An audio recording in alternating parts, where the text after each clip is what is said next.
America का sarpanch Biden और Canada का प्रधानमंत्री जस्टिन ट्रूडो अब इनको किसी कीमत पर भी ना जीने दें। अब तो खुद ये लोग न्यूज में दिखाने लगे, अभी तक तो इन लोगों ने न्यूज में कहीं दिखाया ही नहीं था। ये खुद न्यूज में दिखाने लगे कि भाई निखिल गुप्ता की मुसीबतें बढ़ गई, ये हो गया। निखिल गुप्ता का जो पहला बयान आया है, एक बार वो भी दिखा दो न्यूज में। जो उसने पहला बयान दिया है भारत सरकार के लिए, वो बयान भी तो दिखाना चाहिए था ना इनको न्यूज में। कोई नहीं दिखाएंगे। जो अभी ये न्यूज दे रहे हैं, तैयार हो जाओ। अब बाइडेन बिल्कुल भी ना जीने दे तुम्हारे को, और ना जीने दे ट्रूडो साहब है। क्योंकि जो तुम कर रहे हो ना, वो कनाडा में जो 4 पकड़ रखे हैं निजर हत्याकांड वाले, उनके 4 अलग अलग वकील खड़े कर रखे हैं। उन वकीलों की फीस कौन दे रहा है? क्या उनके पास इतने पैसे हैं वो उन वकीलों की फीस पे कर सके, जिनकी 1 घंटे की फीस, 2 घंटे की फीस 1.5-2 लाख रुपए बनती है किसी के पास इतना पैसा वहां पे जो पकड़ रखे हैं? कौन फीस दे रहा है? अभी तो सवाल बहुत उठेंगे, सवाल बहुत उठेंगे। पहले देखो न्यूज में क्या दिया, टॉप कोर्ट का एक फैसला और कैसे बढ़ गई निखिल गुप्ता की मुसीबत, पन्नू केस में आया बड़ा अपडेट। ये भी 1 घंटा पहले की न्यूज, आपको बता देते हैं। फिर उसका बयान सुनना एक बार, थोड़ा जो बयान दिया है निखिल गुप्ता ने। आय हाय, मतलब बोलते ना, आ बैल मुझे मार, वो काम अब हो गया इसके साथ। बड़ा मतलब कि गुरपंत सिंह पन्नू की हत्या का प्रयास करने के मामले में बड़ा अपडेट सामने आया है। इस हाई प्रोफाइल मामले में आरोपी बताए जा रहे हैं, अभी तक आरोपी बताए जा रहे, आरोप साबित हो लिया भाई। निखिल गुप्ता को अमेरिका प्रताड़ित करने का रास्ता लगभग साफ हो गया है। चेक गणराज्य की शीर्ष अदालत ने निखिल गुप्ता की याचिका और आपत्तियों को ठुकराते हुए उन्हें अमेरिका प्रत्यार्पित करने के पक्ष में फैसला दिया है। अब चेक गणराज्य की जस्टिस मिनिस्ट्री को निखिल गुप्ता को अमेरिका प्रत्यार्पित करने पर अंतिम निर्णय लेना है। अमेरिका ने पन्नू की हत्या के असफल प्रयास मामले में निखिल गुप्ता को आरोपी बताया है। वाशिंगटन ने चेक सरकार से उनके प्रत्यार्पण की मांग की थी। लोअर कोर्ट और हाई कोर्ट के बाद अभी देखो कहाँ कहाँ मामला अटका था। आप कहते हैं ना, आ जाना चाहिए था इतनी जल्दी।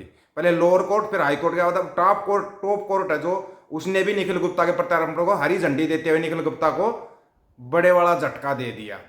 अब बात आती है यहाँ पे कि भाई निखिल गुप्ता ने वहां पर क्या क्या बोला था। बोला क्या क्या था उसने अपने बचाव के पक्ष में। सबको बचाव का मौका दिया जाता है, चाहे गणराज्य की अदालत हो, चाहे वह कनाडा की हो, चाहे अमेरिका की अदालत हो। बचाव पक्ष का पूरा मौका दिया जाता है। जो पिटीशन दायर की थी निखिल गुप्ता ने, उसके अंदर जो बोला, यहीं से आप पूरी कहानी समझ जाना, आपको फिर आगे कुछ भी बताने की जरूरत ही नहीं पड़ेगी।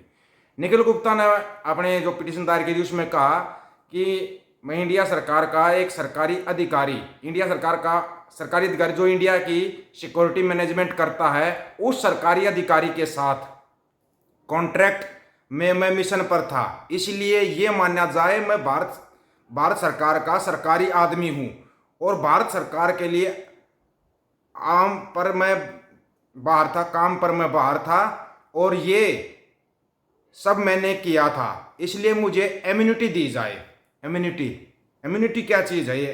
इम्यूनिटी डिप्लोमेटिक पासपोर्ट चीज़ क्या है जो इसे निखिल गुप्ता ने वहाँ पे मांग गया था? यहाँ से फिर बवाल भी खड़ा हुआ था। इसके परिवार वालों ने भी अलग अलग टाइप के केस किए थे।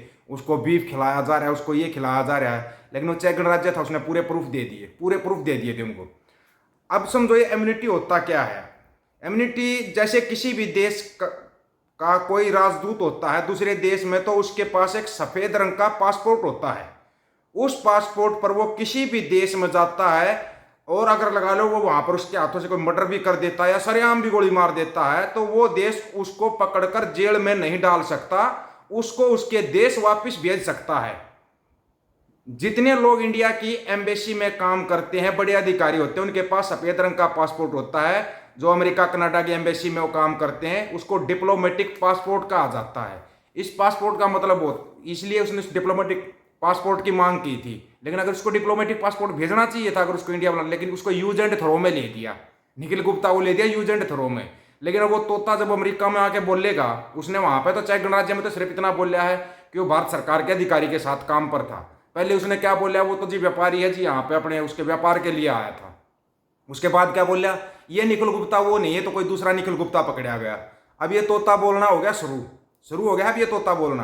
और जब अमेरिका में आएगा ना, अमेरिका तो इस तोते का बढ़िया वाला काम करेगा। निखिल गुप्ता का जो चेक गणराज्य में 1 साल से वकील था, अब उस वकील की कहानी सुनो। वो 1 घंटे के $800 लेता था। $800 का मतलब होता है जो इंडिया की करेंसी के हिसाब से 64-65 हज़ार रुपये बन के 1 घंटे के।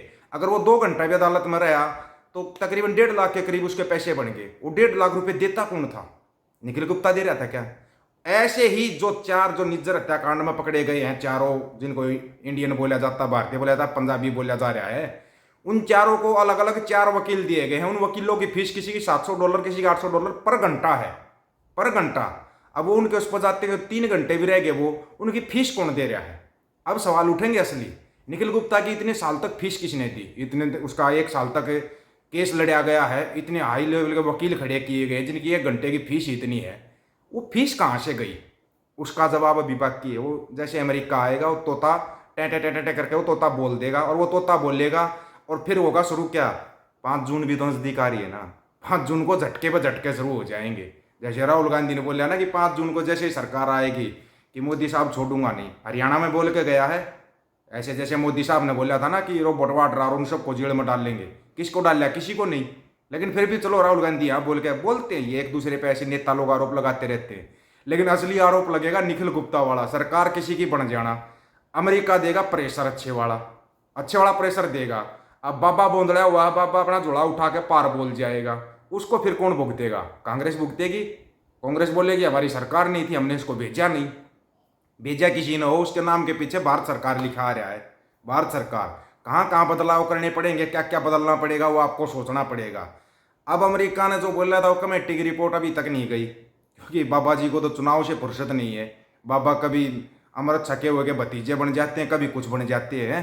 बाबा की खुद की समझ में नहीं आ रहा, उसका बुद्ध के साथ भी रिश्ता, उसका चाइना के साथ भी रिश्ता, उसका रशिया के साथ भी रिश्ता, उसका अमेरिका के साथ भी रिश्ता, वो रिश्ते इतने निकालता रहता, उसको खुद को नहीं पता, खुद को नहीं पता। लेकिन अब ये निखिल गुप्ता बोलेगा ना, तब सारे रिश्ते धरे के धरे रह जाएंगे, धरे के धरे रह जाएंगे रिश्ते। चेक गणराज्य में जो बंदा इतना बोल गया कि मैं एक भारतीय सरकारी अधिकारी के साथ था, जो इंडिया के जो सिक्योरिटी मैनेजमेंट को देखता है, वो उस अधिकारी के साथ में मतलब के काम पे आया हुआ था यहाँ पे, और सरकारी अधिकारी का नाम बता दिया गया था विक्रम यादव। उसका क्या किया? कोई जवाब दिया था उस विक्रम यादव का? कोई जवाब नहीं दिया। जबकि वाशिंगटन डीसी के अंदर बाकायदा रिपोर्ट आई थी कि भाई वो जो विक्रम यादव है वो कहाँ पे है, हमें वो चाहिए। बात को दबा दिया, इलेक्शन शुरू करवा दिया। बाबा जल्दी जल्दी में सब कुछ कर रहे हैं, अपना झोला उठा के भागना भी तो है ना। लेकिन भागने नहीं देगा ना सरपंच भागने दे, ना उधर से कनाडा वाला भागने दे। जस्टिन ट्रूडो साहब तो पहले ही टाइट हो रखा था, वो तो छोड़ेगा ही नहीं, किसी कीमत पर नहीं छोड़ेगा।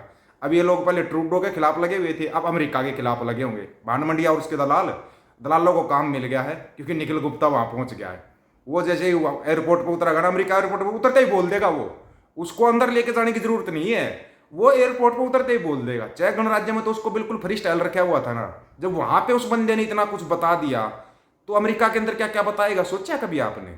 वहां पे तो वो तोता देखना फिर किस किस का नाम आएगा। ये जो यहाँ पे टे टे टे टे टे करते थे ना, कहीं एक आधेगा इनका नाम ना आ जाए। इनका अगर नाम आता है वो झटका देखने लायक होगा। सबको पता है वही अपना रिश्तेदार जो सिक्कों का रिश्तेदार है। समझदार है सभी, कमेंट करके बता देना कौन है वो रिश्तेदार। रिश्तेदार का नाम ना आ जाए, क्योंकि नाम बहुत लपेटे में आएंगे, इतना कन्फर्म है। जो बंदा वहां पे बोल सकता है कि सिक्योरिटी मैनेजमेंट करता है इंडिया की, वो मेरे में उसके साथ काम पे था, कॉन्ट्रैक्ट के ऊपर था मैं, तो यहाँ क्या क्या बोलेगा, किस किस का नाम आएगा, आप सोचोगे ना तो आपकी दिमाग की नसें हिल जाएंगी। उनका नाम आएगा, ऐसे ऐसे नाम सामने आएंगे। इस बारे में आप लोगों की क्या राय है भाई? अपनी राय जरूर रखना, आपकी राय का इंतजार रहेगा। आपके जो कमेंट होते हैं ना, उनसे बहुत कुछ पता लगता है। सभी साथियों को राम राम, नमस्कार, आदाब, सत श्री अकाल।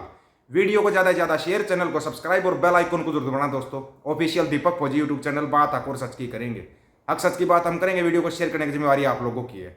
गज के आखो, वाहेगुरु जी का खालसा, वाहेगुरु जी की फतेह।